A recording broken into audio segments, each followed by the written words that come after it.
जय Shri Krishna friends, welcome to Harimukund. आइए आज श्रीमद् भागवत पुराण के छठे स्कंद का 10वां अध्याय शुरू करते हैं। इसमें देवताओं द्वारा दधीचि ऋषि की अस्थियों से वज्र निर्माण और वृत्रासुर की सेना पर आक्रमण, इसकी कथा बताई गई है। श्री सुखदेव जी कहते हैं, परीक्षित, विश्व के जीवन दाता श्री हरि इंद्र को इस प्रकार आदेश देकर देवताओं के सामने वहीं के वहीं अंतर्ध्यान हो गए। अब देवताओं ने उदार शिरोमणि अथर्ववेदी दधीचि ऋषि के पास जाकर भगवान के आज्ञा अनुसार याचना की। देवताओं की याचना सुनकर दधीचि ऋषि को बड़ा आनंद हुआ।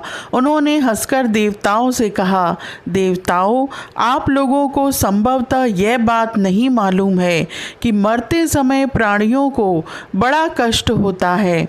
उन्हें जब तक चेत रहता है बड़ी असहन पीड़ा सहनी पड़ती है और अंत में वे मूर्छित हो जाते हैं। जो जीव जगत में जीवित रहना चाहते हैं उनके लिए शरीर बहुत ही अनमोल, प्रियतम एवं अभीष्ट वस्तु है। ऐसी स्थिति में स्वयं विष्णु भगवान भी यदि जीव से उसका शरीर मांगे तो कौन उसे देने का साहस करेगा। देवताओं ने कहा, ब्राह्मण, आप जैसे उदार और प्राणियों पर दया करने वाले महापुरुष, जिनके कर्मों की बड़े बड़े यशस्वी महानुभाव भी प्रशंसा करते हैं, प्राणियों की भलाई के लिए कौन सी वस्तु निछावर नहीं कर सकते। भगवान, इसमें संदेह नहीं कि मांगने वाले लोग स्वार्थी होते हैं। उनमें देने वालों की कठिनाई का विचार करने की बुद्धि नहीं होती। यदि उनमें इतनी समझ होती तो वे मांगते ही क्यों। इसी प्रकार दाता भी मांगने वाले की विपत्ति नहीं जानता, अन्यथा उसके मुंह से कदापि ना ही न निकलती। इसलिए आप हमारी विपत्ति समझकर हमारी याचना पूर्ण कीजिए। दधीचि ऋषि ने कहा, देवताओं, मैंने आप लोगों के मुंह से धर्म की बात सुनने के लिए ही आपकी मांग के प्रति उपेक्षा दिखलाई थी।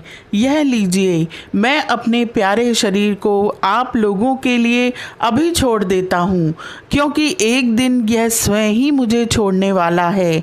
देव शिरोमणियों, जो मनुष्य इस विनाशी शरीर से दुखी प्राणियों पर दया करके मुख्यतः धर्म और गौणतः यश का संपादन नहीं करता, वह जड़ पेड़ पौधों से भी गया बीता है। बड़े बड़े महात्माओं ने इस अविनाशी धर्म की उपासना की है। उसका स्वरूप बस इतना ही है कि मनुष्य किसी भी प्राणी के दुख में दुख का अनुभव करे और सुख में सुख का। जगत के धन, जन और शरीर आदि पदार्थ क्षणभंगुर हैं। ये अपने किसी काम नहीं आते, अंत में दूसरों के ही काम आएंगे। यह कैसी कृपणता है, कितने दुख की बात है कि यह मरण धर्मा मनुष्य इनके द्वारा दूसरों का उपकार नहीं कर लेता। श्री सुखदेव जी कहते हैं, परीक्षित, अथर्ववेदी महर्षि दधीचि ने ऐसा निश्चय करके अपने को पर ब्रह्म परमात्मा श्री भगवान में लीन करके अपना स्थूल शरीर त्याग दिया। उनके इंद्रिय, प्राण, मन और बुद्धि संयत थे। दृष्टि तत्वमयी थी। उनके सारे बंधन कट चुके थे। अतः जब वे भगवान से अत्यंत युक्त होकर स्थित हो गए तब उन्हें इस बात का पता ही न चला कि मेरा शरीर छूट गया। भगवान की शक्ति पाकर इंद्र का बल पौरुष उन्नति की सीमा पर पहुंच गया। अब विश्वकर्मा जी ने दधीचि ऋषि की हड्डियों से वज्र बनाकर उन्हें दिया और वे उसे हाथ में लेकर ऐरावत हाथी पर सवार हुए। उनके साथ साथ सभी देवता लोग तैयार हो गए। बड़े बड़े ऋषि मुनि देवराज इंद्र की स्तुति करने लगे। अब उन्होंने त्रिलोकी को हर्षित करते हुए वृत्रासुर का वध करने के लिए उस पर पूरी शक्ति लगाकर धावा बोल दिया। ठीक वैसे ही जैसे भगवान रुद्र क्रोधित होकर स्वयं काल पर ही आक्रमण कर रहे हों। परीक्षित, वृत्रासुर भी दैत्य सेनापतियों की बहुत बड़ी सेना के साथ मोर्चे पर डटा हुआ था। जो वैवस्वत मनवंतर इस समय चल रहा है, इसकी पहली चतुर्युगी का त्रेता युग अभी आरंभ ही हुआ था। उसी समय नर्मदा तट पर देवताओं का दैत्यों के साथ यह भयंकर संग्राम हुआ। उस समय देवराज इंद्र हाथ में वज्र लेकर रुद्र, वसु, आदित्य, दोनों अश्विनी कुमार, पितृगण, अग्नि, मरुदगण, ऋभुगण, साध्यगण और विश्व देव आदि के साथ अपनी कांति से शोभायमान हो रहे थे। वृत्रासुर आदि दैत्य उनको अपने सामने आया देख और भी चिढ़ गए। तब नमूची, शंबर, अनर्वा, द्विमूर्धा, ऋषभ, अंबर, हैग्रीव, शंकुशिरा, विप्रचित्ति, अयोमुख, पुलोमा, वृषपर्वा, प्रहेति, हेति, उत्कल, सुमाली, माली आदि हजारों दैत्य दानव एवं यक्ष राक्षस स्वर्ण के साज सामान से सुसज्जित होकर देवराज इंद्र की सेना को आगे बढ़ने से रोकने लगे। परीक्षित, उस समय देवताओं की सेना स्वयं मृत्यु के लिए भी अजेय थी। वे घमंडी असुर सिंहनाद करते हुए बड़ी सावधानी से देवसेना पर प्रहार करने लगे। उन लोगों ने गदा, परिग, बाण, प्रास, मुद्गर, तोमर, शूल, तलवार, शतग्नि, भुशुंडी आदि अस्त्र शस्त्रों की बौछार से देवताओं को सब ओर से ढक दिया। एक पर एक इतने बाण चारों ओर से आ रहे थे कि उनसे ढक जाने के कारण देवता दिखलाई भी नहीं पड़ते थे।